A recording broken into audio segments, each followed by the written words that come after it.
ঢাকা বিশ্ববিদ্যালয়ের ফজলুল হক মুসলিম হলে চোর মনে করে এক ব্যক্তিকে পিটিয়ে হত্যা করার ঘটনা ঘটেছে। বুধবার সন্ধ্যায় তাকে আটক করে চোর সন্দেহে সেই হলে শিক্ষার্থীরা পিটিয়ে হত্যা করে। নিহত সেই যুবকের নাম তোফাজ্জল। তার মৃতদেহটি যখন ঢাকা মেডিকেল মর্গে, তখন বের হয়ে আসছে নিহতের জীবনে ঘটে যাওয়া হৃদয় বিদারক ঘটনা।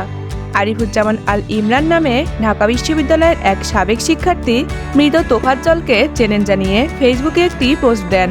তা থেকে জানা যায়, মৃত তোফাজ্জলের বাড়ি বরগুনার পাথরঘাটা উপজেলার কাঁঠালতলী ইউনিয়নে। তিনি মানসিক ভারসাম্যহীনতায় ভুগছিলেন। তিনি কাঁঠালতলী ইউনিয়নের ছাত্রলীগের সভাপতি ছিলেন। প্রেম সংক্রান্ত একটি বিষয় নিয়ে আঘাত পেয়ে কিছুটা মানসিক অসুস্থতায় ভোগেন তিনি। এর কিছুদিন পরেই তার জীবনে নেমে আসে এক বিপর্যয়। খুব অল্প সময়ের ব্যবধানে তোফাজ্জলের বাবা মা এবং একমাত্র বড় ভাই মারা যান। পরিবারকে হারিয়ে মানসিক ভারসাম্য হারিয়ে ফেলে তোফাজ্জল। কিভাবে তোফাজ্জল নিজের বাড়ি পাথরঘাটা থেকে ঢাকা বিশ্ববিদ্যালয়ে আসলেন তা কারো জানা নেই। তবে গত 2-3 বছর ধরে তিনি ঢাকা বিশ্ববিদ্যালয় ক্যাম্পাসে ঘুরে বেড়াতেন। পাথরঘাটা এলাকার যারা তোফাজ্জলকে চিনতেন সবাই তোফাজ্জলকে সাহায্য করতেন। আল ইমরান ধারণা করছেন তোফাজ্জল হয়তো খাবারের জন্য ফজলুল হক হলে গিয়েছিলেন।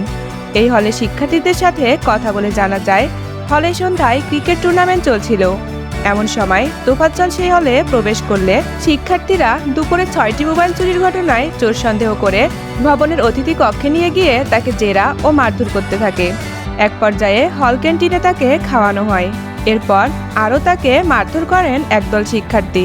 এরপর আবারও তাকে তৃতীয় পর্যায়েও মারধর করা হয়। 10টায় প্রক্টোরিয়াল মোবাইল টিমের সদস্যরা এলে শিক্ষার্থীরা তোফাজ্জলকে তাদের হাতে তুলে দিতে অস্বীকৃতি জানান। পরে হাউস টিউটর এবং কয়েকজন শিক্ষার্থীর সহায়তায় তাকে প্রথমে শাহবাগ থানায় এবং পরে ঢাকা মেডিকেল কলেজ হাসপাতালের জরুরি বিভাগে নিয়ে গেলে চিকিৎসক তাকে মৃত ঘোষণা করে। ঢাকা বিশ্ববিদ্যালয়ের প্রক্টর সাইফুদ্দিন আহমেদ বলেন, হত্যায় জড়িতদের চিহ্নিত করে তাদের সর্বোচ্চ শাস্তি নিশ্চিত করা হবে।